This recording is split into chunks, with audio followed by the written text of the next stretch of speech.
نشكرك يا رب على لقائنا الحلو فيك، يلي كل يوم بتقلنا تشجع لا تخف. تشجع تشجع يا رب.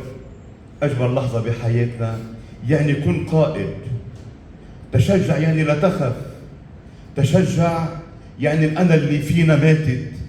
تشجع يعني أنت الموجود، وأنت عم تحمل كلمتي وسلطتي ورسمي وخدمتي.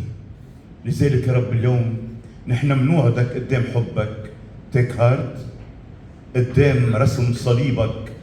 نحن الموجودين اليوم بنقول لك يا رب ها أنا ذا، فأرسلني لأكون خادما أمينا حرا أحمل حرية أبناء الله، فأصبح ابنا لعبدا، فأكون شاهدا لأنك أنت الحب الذي أتيت إلي، مت عني ورفعتني وحملت بين ذراعيك على صليبك، لأقوم من حيث أنا وتموت من حيث أنت، لأحيا أنا.